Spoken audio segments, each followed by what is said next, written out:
I have terrible stage fright, so you can imagine my Parkinson's might get a little worse, even though I've tried to time my meds as best as I can.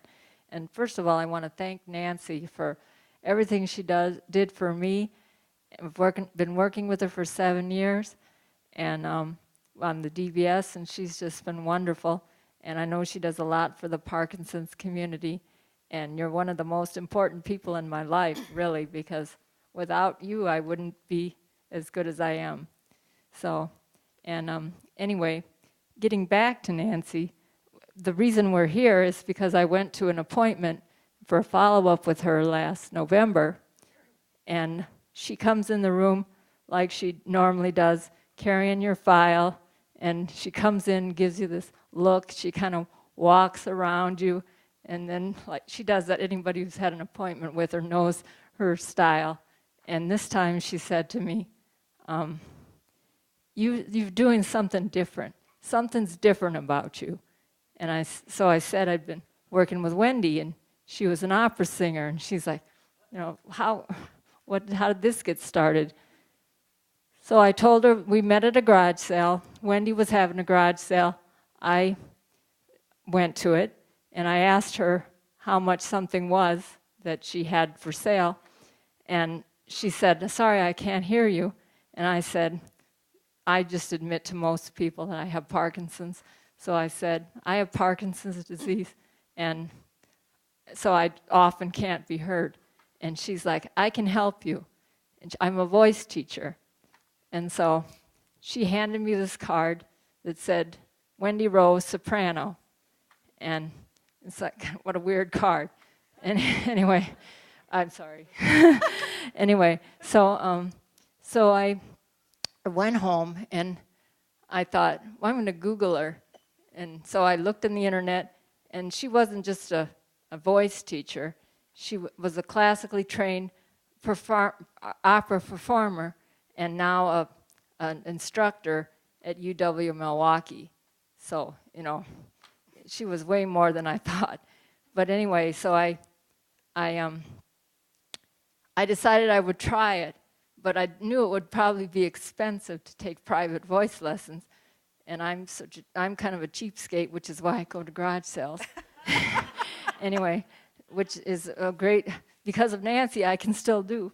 Anyway, so I decided I teach Pilates. I used to be a physical therapist before I had to retire, and so I thought, well, what would be the chances that she would barter Pilates for singing lessons? And then it turned out she wanted to, so it was great. And then we sort of taught each other a lot of things, because she sort of we both realized that what she was doing could really help Parkinson's patients in particular, because what she does, like Nancy has already said, is she sort of trains the voice to relax and be able to project in a way that just a regular singing wouldn't necessarily be able to do, because your rigidity that you have in your throat and your face gets relaxed by these techniques. So I've been working with her for about a year, and then we took a month off because she was on vacation. And not only did I notice a decrease in my voice volume and expression, but I also noticed my other symptoms were worse. So that was sort of odd. So we have a lot of questions, and we have no research to back any of this up, but we wouldn't even be here if Nancy had noticed a difference in me. And anyway, so now Wendy has become also one of the more important people in my life. And so I'm going to introduce her now, and she's going to take over, and I'm going to be her guinea pig. I'm so excited to share what I've been putting together with Sue, and actually, this has kind of been a lifelong work for me, in the sense that, ever since I was a small girl, I enjoyed singing and performing, but I always saw myself as a kind of therapist. I saw myself working one-on-one with people. I didn't know exactly what that would be, but when I read the description of physical therapist, I thought, yeah, that's what I want to do. I want to meet one-on-one with people and help them use their bodies in a better way. Well, I auditioned for a 4-year tuition scholarship to the University of Wisconsin here in Madison, and I won it for my voice. And with some talking to my mom, she thought, well, maybe you should try singing. Maybe you should try this a little bit. So I did, and the rest is history. Here I am, and I've had a performing career, and I've been teaching for over 25 years. But one thing that has become evident in my teaching is that, well, guess what? I'm meeting one-on-one with people, and I'm helping them use their bodies better. Because your body is your instrument. The voice is a musical instrument, right? And we're going to look at that this evening. So I got my wish, and Sue is a big part of that, because even though this has been something that I've been developing for years and years, it wasn't until Sue and I started working that I really realized, with her PT, her physical therapy background, she was really validating so much of what I was coming to and the little exercises that I developed. She goes, oh, well, that's this. And I'd say, oh, great. You know, I had no idea. So it was kind of an intuitive process, and so here I am. So what I thought, since we're billing this a night at the opera, I thought a little opera singing might... Okay, you're going to go sit down? I thought a little opera singing would be helpful to warm up my voice, warm up your ears, and kind of get us on the same page about what is opera, right? So before I do that, I want to give you a little bit to think about and to watch for. So I'm going to sing an aria by Puccini. Maybe some of you know Puccini.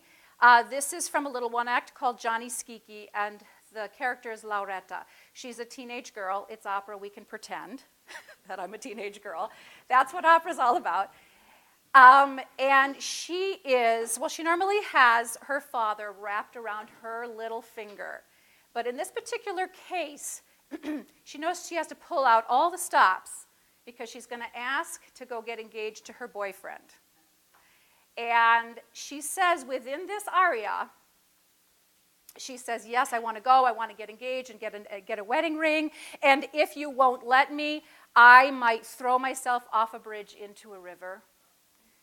I would want to die. You know, she's just a typical teenage girl, right? And at the very end, she does what? You know, she gives it one more try, and she says at the end, this is in Italian, Pietà, have pity, please have pity. She's just dying. She's got to get married to this boy. Okay, so what is opera? Opera is, of course, singing and acting. It's larger than life, right? The operatics, if somebody's being operatic, they're being larger than life. And singing is exaggerated speech. So, but we listen not only with our ears, but with our eyes, right? When if you think about, if you've ever watched an opera, there's going to be gestures, there's going to be facial expressions. These are all the things that are going to come through this evening. So just to kind of set you up and get you ready to participate in this, I thought I'd give you a little sample. So watch for those things and see if you can tell what she's saying by the things that you're seeing. Oh mio bambino caro, mi piace bello bene, andare in Porta Rossa a comperar l'anello. Sì, sì, ci voglio andare.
I've been teaching for over 25 years, and one of the first times that I was realizing the work that, hopefully you've got some handouts in front of you.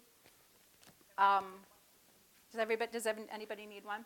I'm gonna follow this fairly closely because I have a tendency to get off topic, and I want to make sure that we cover the things that you're going to take away and you can track with the video. When I taught at Clark College in Dubuque, Iowa, over 20 years ago now, I taught a class voice for the first time. And this is for non-voice majors, non-music majors. And I assumed that everyone knew how to get a good breath and, basically had some understanding. And I realized, no, not very many people know how to get a really good breath. Not very many people know exactly how their voice works. And so it was then that I started to put together this program. Can you still hear me? Okay, good. That I've recently called Brave Work, standing for Bringing Awareness to Vocal Expression, right? But it could also stand for just being brave, because it takes an act of courage sometimes to let your voice out, right? So in working with Sue, these building blocks, which Sue had said became so helpful just for her to actually express with her voice in daily life. I thought I would put together or sketch this together a little bit for you, these building blocks. So I want to just kind of briefly talk about them, and then we're going to go into details, and we're going to do a little interactive once you all have a handout, okay? So it all starts with breath, right? From the moment we're born, really. But without a good breath, we don't have any power, and we're going to explore that, right? Every musical instrument needs to have a power source of some kind. Ours is going to be the breath. And then every instrument needs a pitch source, and ours is in here. We're vibrating these vocal folds. We're going to explore that. And then we need a resonant chamber, so we're going to explore resonation. And then finally we need a way to articulate it. And we'll get to that. It's our words and what makes up words, vowels and consonants, right? So, Sue, are you ready to be my guinea pig now, too? Okay. So, the first thing that we need to do is we need to get our posture in our seats, right? And Sue, do you want to talk, or do you want me to talk you through it? Okay, I'll talk. Okay, so first of all, as you're sitting, I'll sit too. If you want to find the edge of your seat towards the front and find your sit bones, right, that can be very helpful. If you're not able to do that, you can actually sit all the way back and use the back of the chair and feel that, although these feel a little too comfy. I think you might want to sit up this way, okay? So we want to make sure that we've got a nice, long spine, right? And then you want to just check and make sure that your head and your neck are relaxed and easy. You want to feel like your head is floating up, and you want to feel like where you're sitting is nice and anchored and rooted. Okay, so the first thing that we need to do is exhale. When in doubt, breathe out. All right? So we're going to breathe out. So with pursed lips, maybe like you're blowing out your most recent birthday candles. So we're going to go.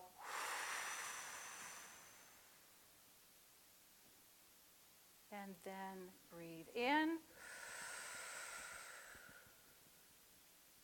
And out.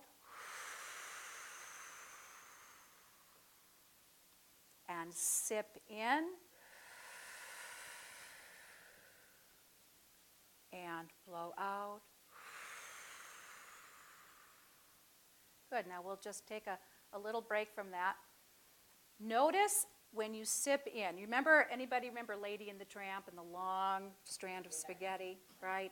So that idea, when we sip in like that, it actually relaxes this area in here, the larynx, and that's where the vibrating pitch source is for this instrument, our voice. So when you do that, you naturally release that, okay? So we're going to do it again. And this time, pay attention to your lower belly. If you can, put your hands on your lower belly, all right? And when you blow out, you should feel like that belly is coming in a little bit. Those abdominal muscles are coming in a little bit.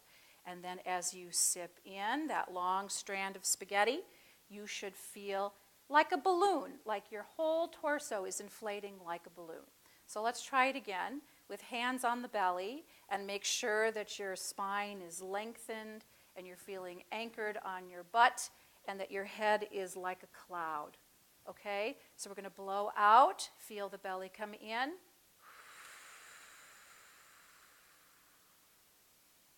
Now sip that spaghetti strand. Good. Another one out. And sip in. And out again. Very nice. Okay, so now I like to use my hands as a kind of a visual because everything that's going on is internal. We can't really see it. We can sometimes touch it and feel it. But if you take your hands in front of you like this, and I'm going to stand up for this one in case some people need to see here. Okay, this is like what your ribs are going to be doing in this whole breathing process. So when we've exhaled, the ribs, these fingers are like your ribs, are all going to be close together. And when we sip that spaghetti strand in, they all open up.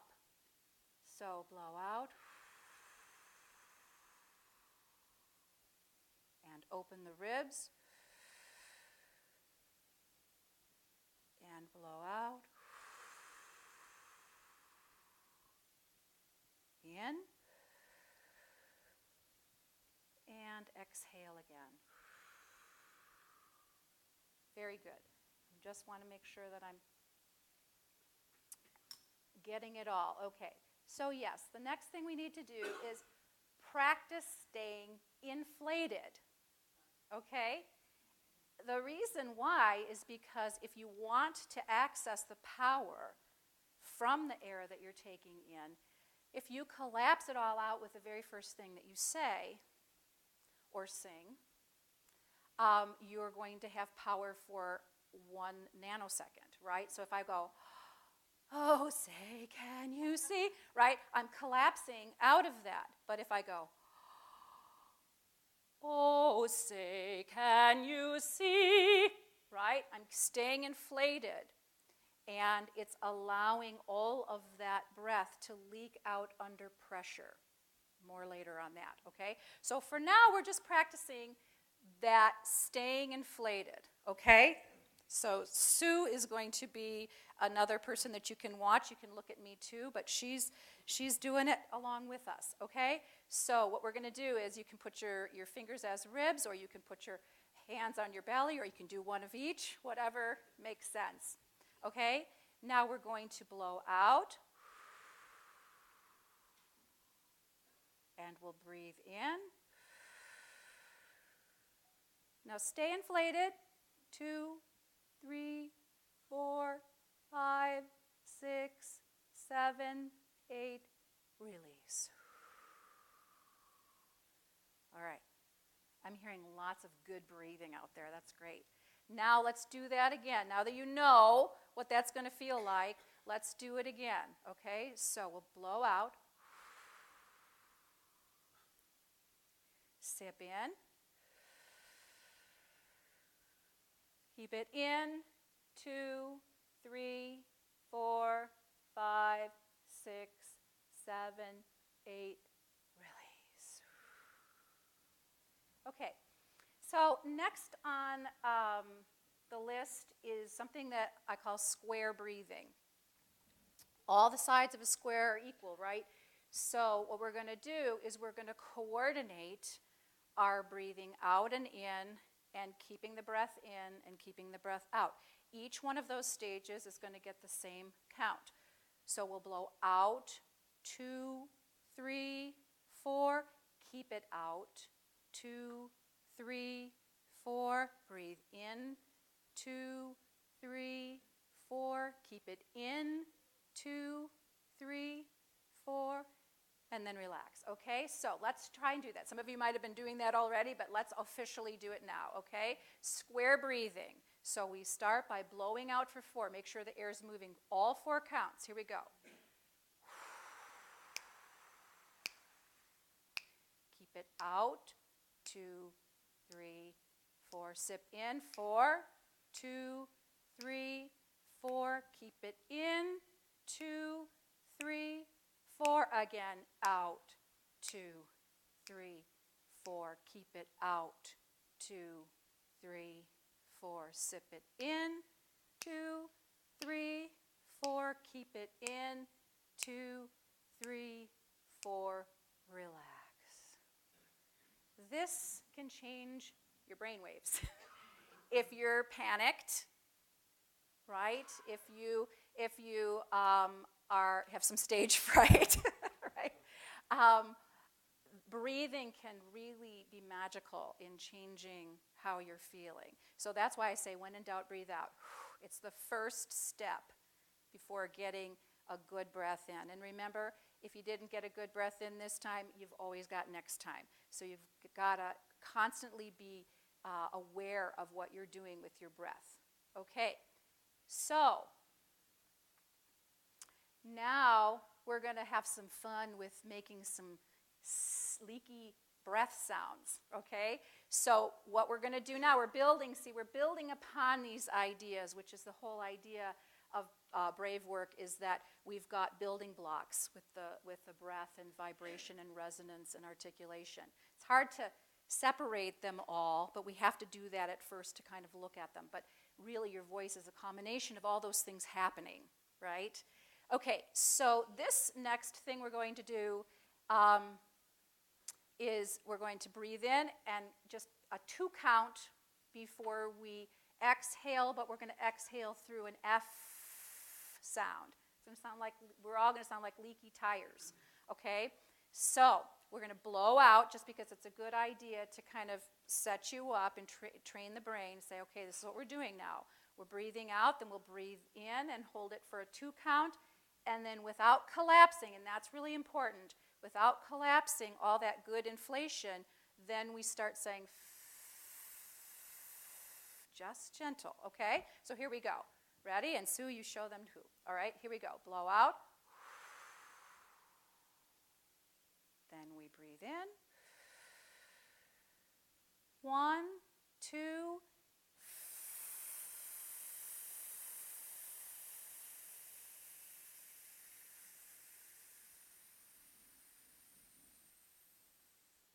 Some people last longer than others. It's not a contest. Everybody's working for their own improvement, right? So we're going to do, let's try an S. It's the same kind of thing, but we're doing using different parts of the mouth, right? So we blow out. We breathe in. 1, 2.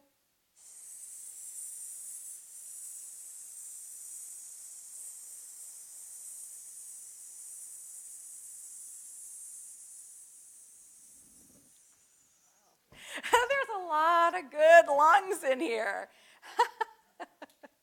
Okay. Hey, somebody's still leaking. Good. Okay, so I'm going through these very quickly tonight to make sure that we get through everything and leave room for questions and answers and just whatever kind of talk back you guys would like to have.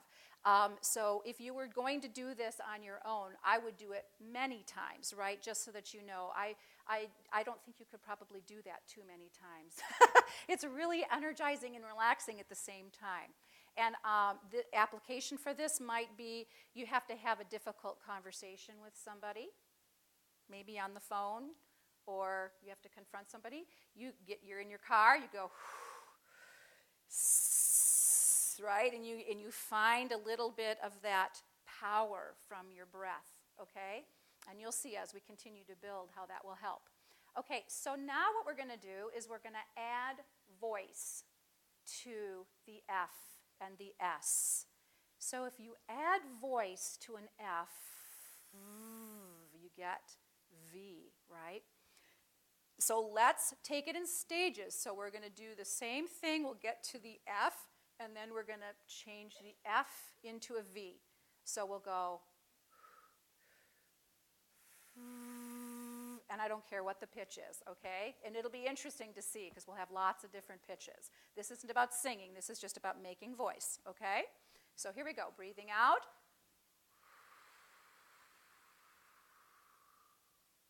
Sip in. 1, 2.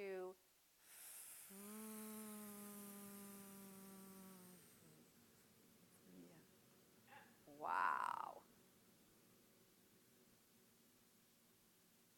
That's kind of cool. I didn't anticipate that. That was really cool. It felt ancient. And, okay, so let's do that again now that we know what's going to happen, right? And you can pick a different pitch. You can play around a little bit, okay? So, out. In.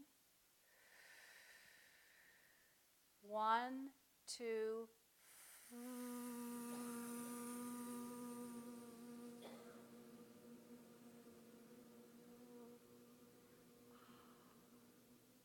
That's gorgeous. I love that. Ooh, somebody's still going. Woo, who's that? Is that you? Good job. Okay. So let's try the same thing with S. What does S turn into? Z, right? So, same thing. Now you guys got it. I don't have to go over it, I don't think. So, out. In. 1, 2.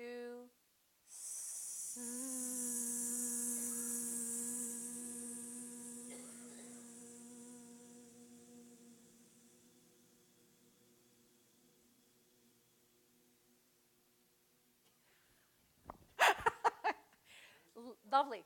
That's so beautiful. Okay, so like I said, these building blocks don't really exist separately. They all kind of need each other, with the exception of breath. I think that at a minimum, if all you felt like you could do, if you were wanting to do this as a routine, as a practice, if you said, all I can do is breathe today, I think that that's valuable, and you can get to the other things as you feel that you're up to it. So breathing obviously can maybe be on its own, but creating a voice, these elements all work together. And what we just did was we added the vibration at the end of the breath block as we get ready to talk more about vibration, right? You felt that, making voice. We intuitively know how to make a sound with our voice, but not many people walking around on the street could probably tell you exactly how the voice works, how the body is put together to make a vocal sound. So that's what I'm hoping to give you a little bit of enlightenment with tonight. So vibration.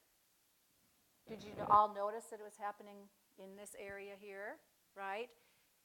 This is where your larynx is, your voice box, right? Also called the glottis. Whatever you call it, this is where your vocal folds or vocal cords that are the vibrating thing in your body that create pitch, that's where they live, and they're protected in this area. So if you want to just gently take your hand gently kind of touch on here, okay? And let's now play with some more sounds that will give us some vibration. So let's do mouthful of marshmallows.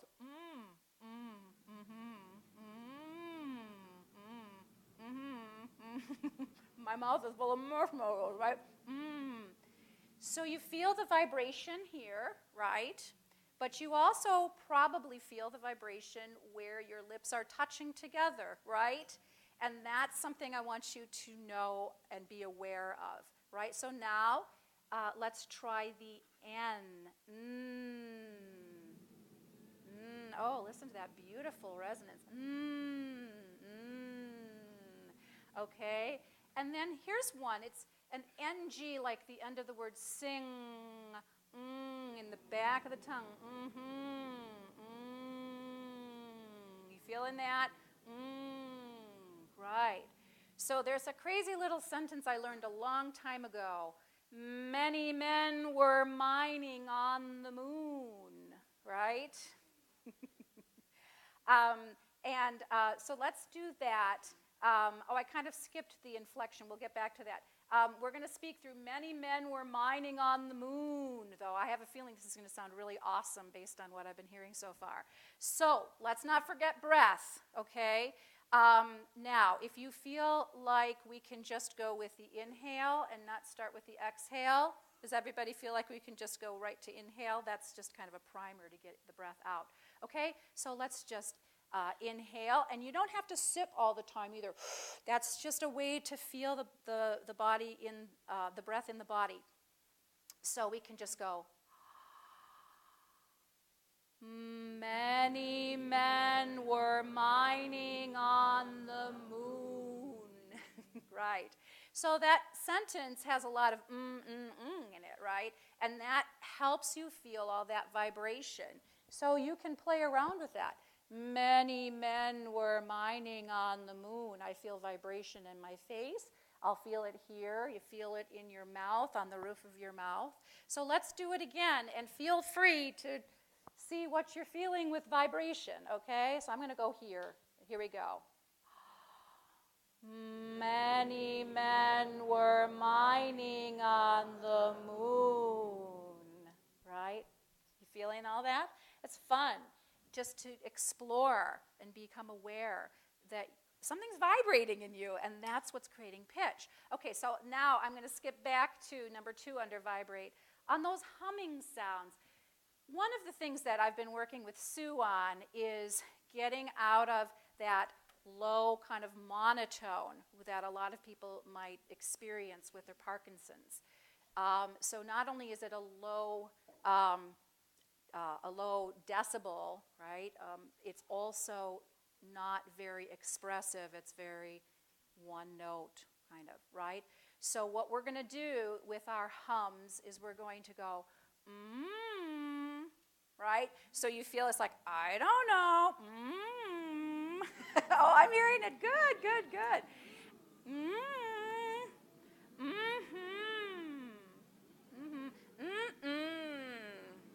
Right. And so you can play around. You could go,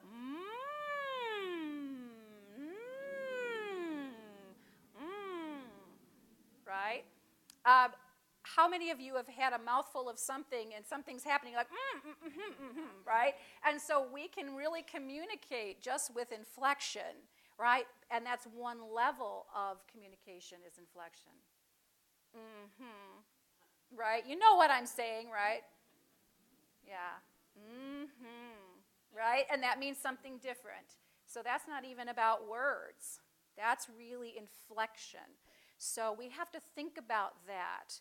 And if you are struggling with a kind of monotone to your voice, this would be a good one for you to play around with.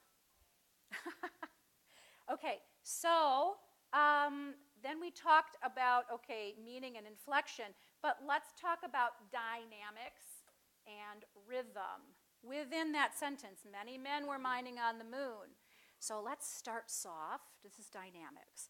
So we're going to start soft, and we're going to use a fancy Italian word. We're going to crescendo, which just means we're going to get louder. So we'll go, many men were mining on the moon. Right. Let's try it again. Everybody ready? Get a good breath. Here we go.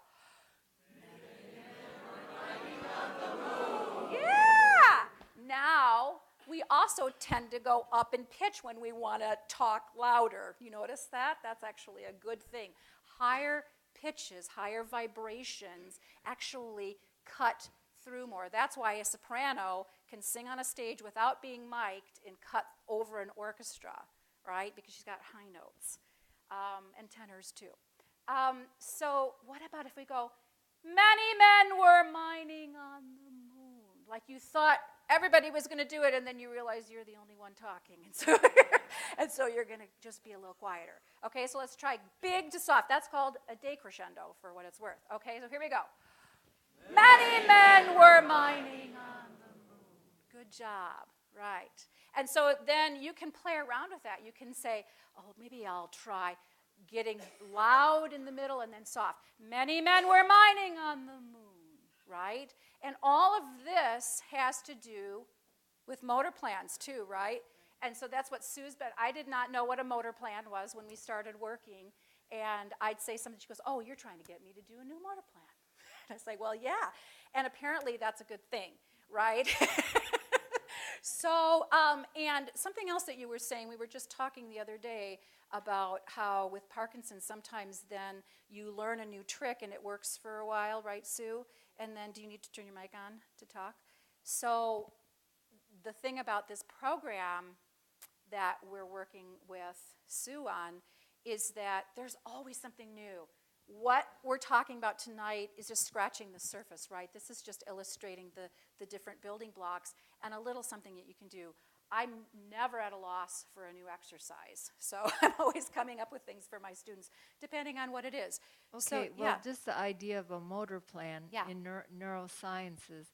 For example, when you walk, you have, instead of thinking, my heel is going to hit the ground first, then I'm going to bend my knee, then I'm going to move, thinking of all the parts of walking as individual pieces. A normal person without Parkinson's can just have that motor plan, and it just goes along without any thought. But if you have Parkinson's, there's the motor plans, the most common motor plans we have can sometimes fall apart. So like when your meds wear off, you might start to shuffle, and then you get to a frozen point where you can't keep going. It's almost like if you were playing a CD, you get to a skip, and the only way you can get so that you can keep walking is change motor plans. When I was a physical therapist, I used to, if somebody was stuck like in a doorway and they couldn't go anymore, they were shuffled, I would just say, stop, rub your hands together, and that changed the motor plan, and then that sort of got rid of the skip, and then they could keep walking.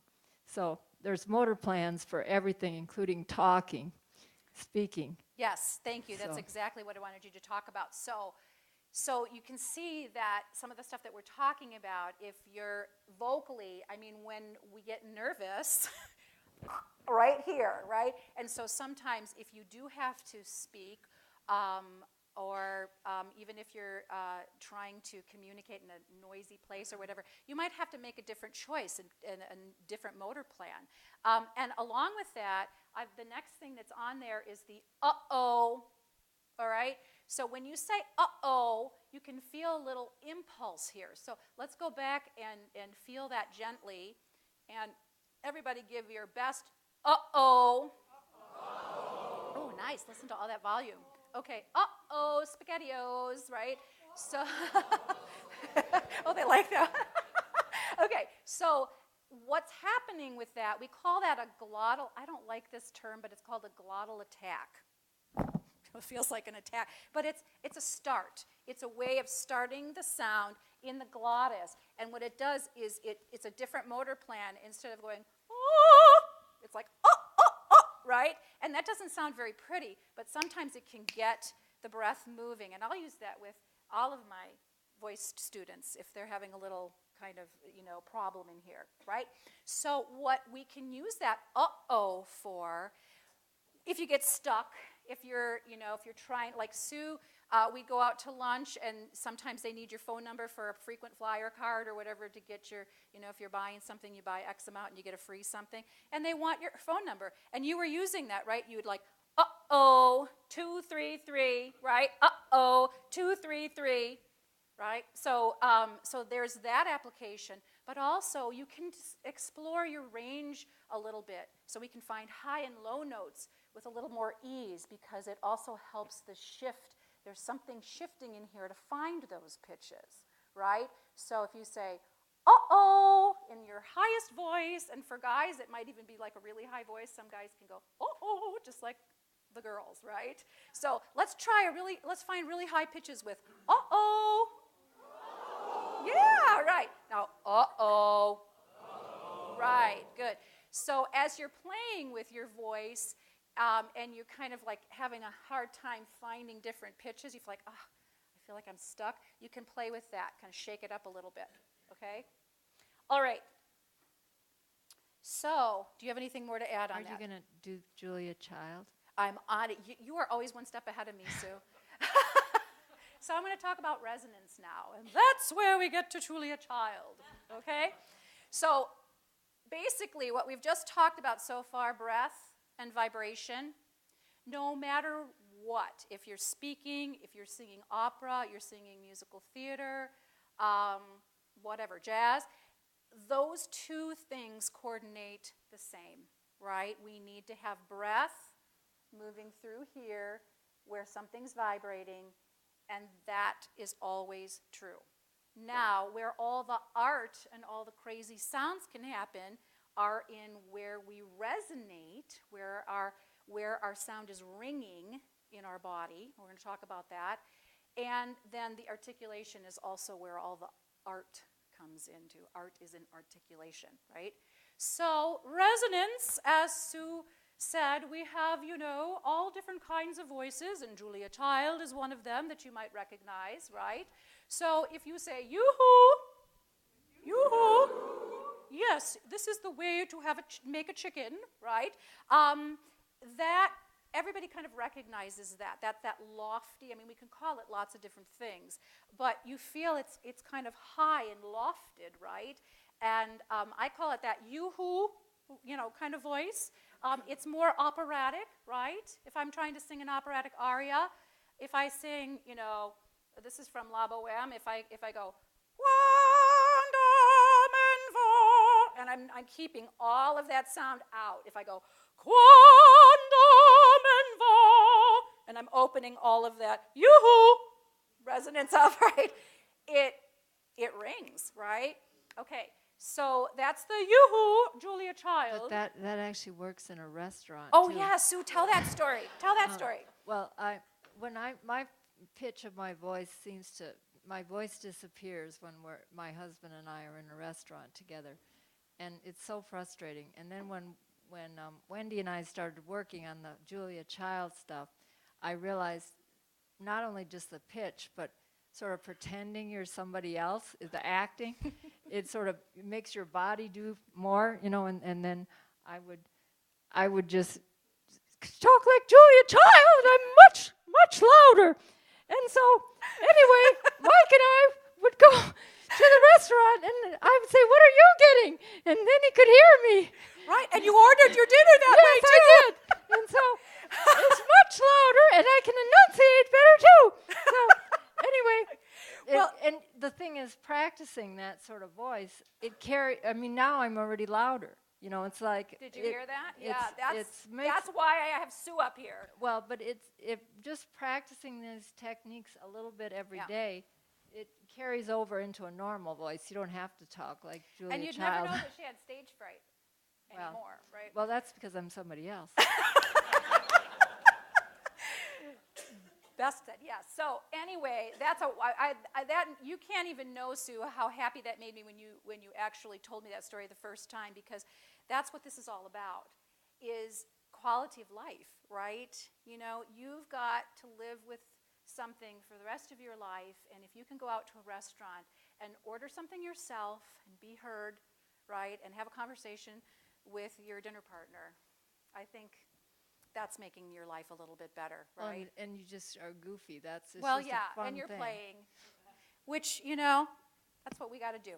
Okay, so then let's run through some of these other ones, like mom or taxi. I call that the yell timbre, right? And so let's try that. Say, mom. Yeah. It's like, you're in the basement where, the teenagers always live, and mom's, up in the kitchen where moms have to be. And so you're like, Mom, it's that kind of, it's in here. You feel that? So let's try that again. Mom. Yeah. So now what we're doing is we're really ringing the bones in here, and that lofty thing lifts the soft pad and opens things up, between your ears, right? But Mom is more forward. And really, we're illustrating these different resonant choices, but really good singing uses a lot of them. We mix colors. They're not just primary colors, but we have to kind of identify them first. Okay, and then, this is one of my favorite ones.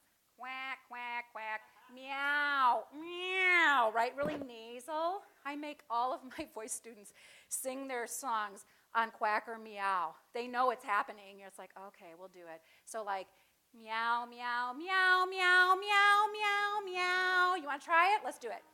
Meow, meow, meow, meow, meow, meow, meow. Quack, quack, quack, quack, quack, quack, quack. Right, so you get a lot of volume with that kind of nasal sound, which some people might actually judge as like, I don't want to do that. But if you're trying to be understood, if you're trying to project your voice, you need a little bit of that nasality as well, okay? So we already did the twinkle, twinkle on quack and meow. And I have, as a little exercise, you can sing Twinkle, Twinkle, and use the words, and sing it like operatically. Shall we all? We go, twinkle, twinkle, little star, how I wonder what you are. You feel that? You feel that difference? Did you feel like a different person singing that? Good. And then for the mom or the taxi, that yell timbre, I put Ethel Merman, right? Remember? It's like, there's no business like show business. Right, it's right there, Mom, right? So if you go, twinkle, twinkle, little star, how I wonder what you are.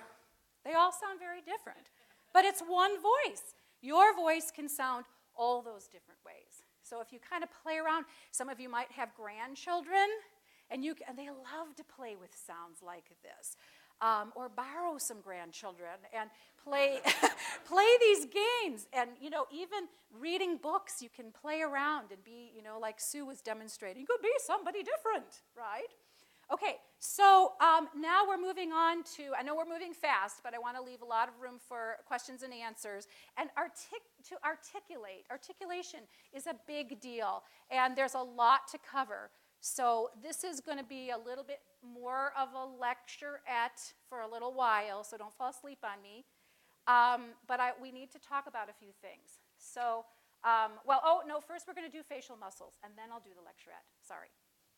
Okay, so everybody, hook your finger on your chin. And I like Dr. Seuss, gently press it down and in. Okay? So now as you're doing that, hopefully you feel a very gentle stretch on your jaw. Feel that? Gentle. Now, see if you can get your cheeks to come up without moving your jaw. Up and down. Up and down. Up and down. Up and down. Good. This is something I noticed with Sue, that we really had to work on getting your cheeks up, and that really improved your ability to articulate, didn't it? Right? Okay, so now the next thing is we're going to add lips out, okay?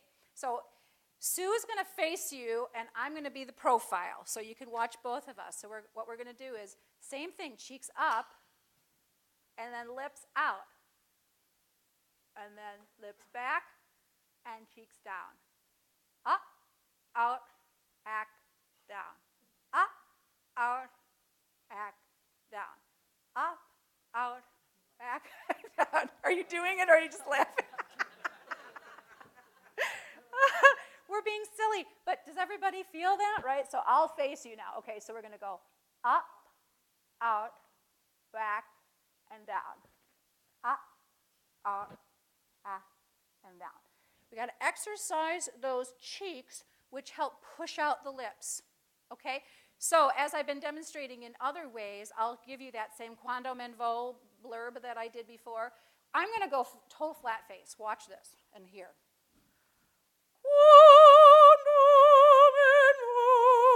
See how flat my face is, right? Now watch.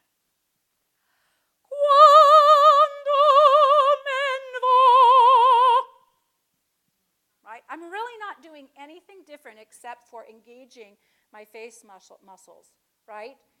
That's what allows things to happen. And there's some resonance that gets affected by that. Like I said, these things don't exist separately. Can I say something? Yes, please do. I think that working on facial, for me, I had a pretty flat face, I mean, in terms of expression, and then that also affects your speaking becomes a lot more monotone when your face doesn't move.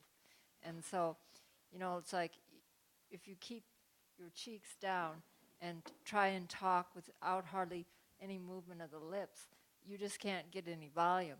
But if you exaggerate your movements, I think if you practice that, like my favorite is meow and quack, because it's so good. You could just, exaggerate the lips and the cheeks, meow, meow, like that. And the PT in her noticed that meow and quack are kind of reverse of each other. So you go meow and quack, right? So you're working both directions. And I've been using meow and quack. I just didn't know why I was so brilliant until Sue helped me. Well, it's funny, but if I just do a one meow quack exercise a day, it's pretty good. I mean, That's I have great. better facial expression. You know what? And that's exactly what I'm trying to present, is that there's a lot of things going on here. But if you pick something, like Sue just said, whether it's I can breathe every morning, I can tune into my breath, or I'm going to quack and meow, that's going to remind me and bring more awareness to how I need to move my face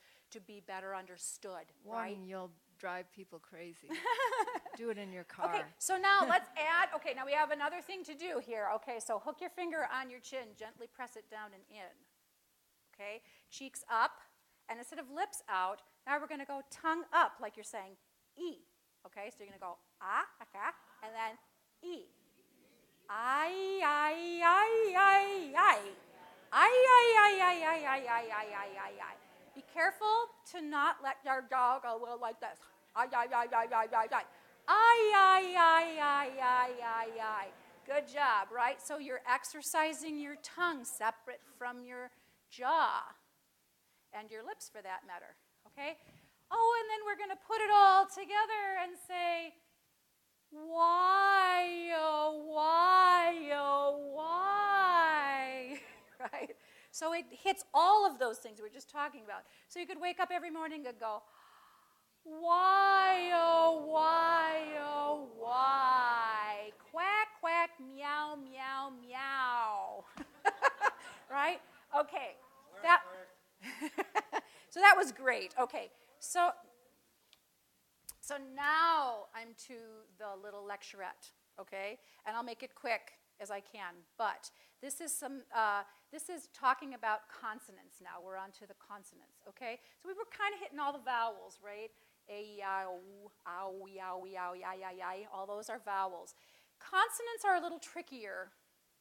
Consonants actually have two qualities that we want to become more aware of. The manner in which they are being produced and the location of where they're being produced. In other words, there's the manner, I'm going to just make sure that I say it. We have actually technical terms, like if I was teaching a diction class, I would have terms like fricative and sibilant and things like that, and I'm thinking, I put that on this and you're not going to remember what we were talking about. But a humming quality like like we did talk about, right? That's very fluid, right? You can keep saying right? It's very vowel-like, except for the mouth is closed. Those are singers' favorite consonants because we can really get the voice moving, right?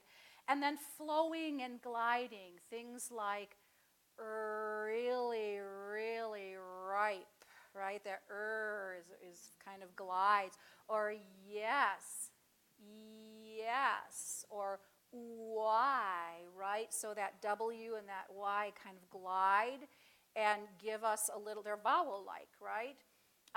We did the leaking breath, remember? So there's something that prevents all the air from escaping us. There's a little bit of resistance on that airflow, right? I'm not intending to cover all of them. Those are things that you could kind of go down your list or read something and go, well, what kind of consonant is that, right? And then there's the voiced versions of that, right? And then there's the plosives, and Sue has told me that those have been very difficult for her. She's had to really work on plosives. Plosives, I talk about plosives with my voice students like this. I call them sneeze consonants. Right? So you're remember how we stayed inflated before? Right? So that sound is ploding. It's like escaped air, but it's like first you stop, right? And then we've got p, right? And t, and k. Those are tricky because if you don't have a whole lot of breath left in you because you're collapsing, it's hard to say, please pass the popcorn, right? So that's the manner of consonants. And then location, right? Are we using our lips? Ba, ba, ba, ba, pa, pa, pa, pa, right? All in the lips. Or are we using teeth and lips, or just teeth and tongue, or the glottis? Uh-oh, that one, uh-oh, right? So where you're making that consonant sound and how you're making that consonant sound are things to become aware of. And then notice maybe if you have difficulty, like Sue had noticed, I have difficulty saying certain words or a phrase or whatever. It might be because of the kind of consonant it is. You're getting tripped up on that, right? So that can be interesting information for you to work with. Okay, so speaking through silly sentences, right? So, for example, please pass the popcorn. But what we're going to do is remember to get that, everybody sit up straight, right? And get a good breath in, and then keep it in, and you're going to say, please pass the popcorn, right? And so you feel those plosives, right? Stopping and releasing, or try to touch the tiger. Try to touch the tiger. Or kindly kiss the cook. Kindly kiss the cook. Right. So you feel where all those stop plosives are. Is in the back. Try to touch is in the tip of the tongue. Pup, pup, pup, please pass the popcorn, right? So essentially, and I think we did pretty good here, that is the sketch, right? And like I said before, this is just scratching the surface. Within each of these building blocks, this is what I do every day with every student that I meet. And I should say at this point, I've worked with a great variety of students of voice. I'll say that as opposed to singers, because they're not all singers. And I've worked with voices that have finished graduate school and just want to continue the good work that they're doing. And I've worked with actually other teachers of singing, which is really fun because they know a lot and we have a great conversation and a good exchange of information. I've built voices from the ground up with new high school students that have never thought about this before and are just blank slates, and that's wonderful. And I've even worked with people that are having difficulty speaking through sentences. Maybe they've had a stroke, or there's been some trauma that has gotten in the way of that process. And I've just been lucky enough, I think I've set my beacon over the years to say, I want to do this, I want to learn this, I want to work with everybody on their voice. You know, I take all comers. And so I've learned so much from every single type of student. And there's always something to be done, right? There's always something where our bodies are always changing, right? And so there's always some new little piece to learn about yourself. So I really love that about what I get to do every day. And so things that I often will assign are things like Dr. Seuss. I do not like green eggs and ham. I do not like them, Sam, I am, right? He was brilliant with words. If you haven't, I mean, I can't imagine that you haven't been exposed to Dr. Seuss, but it's amazing. And so if you find a book and pick it up and read it and see what that does with all the information that's swimming in your head now. He crafts those sentences so well. Nursery rhymes, right? Hickory dickory dock. Right? What's the next line? The mouse went up the clock. The clock struck one. The mouse ran down. Hickory dickory dock. Right. So just thinking about the sounds of those words and the rhythms, right? And you can bring in your dynamics. You can do all that play with these things. You don't, like Sue said, you don't have to say, go ahead. Don't forget what you're doing is what I notice about her. Anything she does is always the gestures, and it really does help, because if you like present something, like if you do hickory dickory dock, but you're like hickory dickory dock, I'm not natural with it, but it's sort of it does help. Absolutely, and that's what I say here. Like I started before I sang you the aria. Remember, we hear with our eyes as well as our ears. So increased facial activity, along with simple active hand and arm gestures. But do your exercises with the hand gestures. You're not going to get through life just doing unless you're maybe a nationality that uses your hands a lot. But I'll tell you this little story. I was at an art fair in Columbus, Ohio, visiting some family, and there were some pierogies. Is that how you say it, pierogies? And they looked really good, and I thought I might have some. And so I didn't realize this at the time when I went to order. They didn't speak any English at all, which was, they were like making these pierogies. They were really good, by the way. But so I started talking and saying, I'll have, and they're like, with only hand gestures, right? And pointing to me, and I said, okay, and I still spoke, but I said, I would like 2 of those, 2 of those, right? And those kinds of things, don't underestimate using that kind of thing to be understood, right? There was no noisy crowd, and I have absolutely no problem being heard, right? But in that moment, I still needed to use my gestures in order to be understood, right? So, okay, Sue, do you have anything more to add as we kind of wrap up and get ready for Q&A?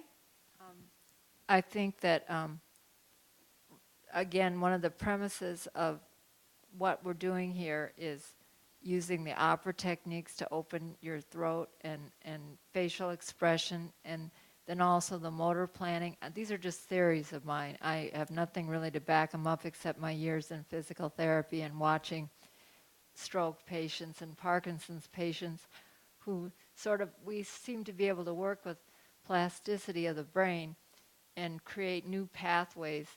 And the thing about Parkinson's that I realize now that I have it is it's sort of like the pathways you use the most tend to be the things that Parkinson's likes to go for and break or whatever, attack, degenerate. And so you have to keep changing it up. You can't use the same techniques all the time. I think with Wendy, she showed me so many different techniques that I go to different ones. Like I wouldn't necessarily, I said I like the meow, but it's not the only one I do, because if you create a pathway, Parkinson's is going to get it eventually. So you have to keep changing. And I think that's good advice really for all movement, is you need to do a large variety of your movement to keep being able to move. If you just practice just walking exercise to walk better, you're probably just going to get into a shuffling. It's not going to help. You need to do other things, other movements, to sort of use that plasticity to get to where you want to go. So, I don't know. Yeah, that's great. And so I wrote out a little closer, and I'm going to read it because Sue really liked it, and I don't want to screw it up. Okay, so this is a practice, right? Like Sue was kind of saying, like yoga or meditation or even your bedtime routine. So the more that you do practice, and the way that you practice, like Sue was saying, will indicate the improvement that you might see from these kinds of exercises, right? So just like the student that comes in and hasn't practiced for a whole week, they're not going to move ahead in what they're trying to do. So if you're really desiring to have more volume and have more clarity in your articulation, right? Have more expression and inflection in your voice, be more resonant. All those things require that you give some attention to this on a regular basis. So, right, this isn't just a one and done kind of thing. This is a lifestyle and something to add to maybe other things that you're doing. I say all the time to my students, when you're going to the bathroom, when you're washing your face, you know, things that you are inevitably going to be doing, you can say, oh, I'm going to go, right? Those kinds of things. And I would say start with the breath and then just see where that carries you. Many of my students study with me for years, even decades. I have someone who has been studying with me for over 20 years. Because, as I said before, we're never truly done. We're ever-changing bodies, and there's always something new to learn. And that plasticity is a part of it as well. And finally, as the great bard said, all the world's a stage. We need to practice performance skills to be the best players.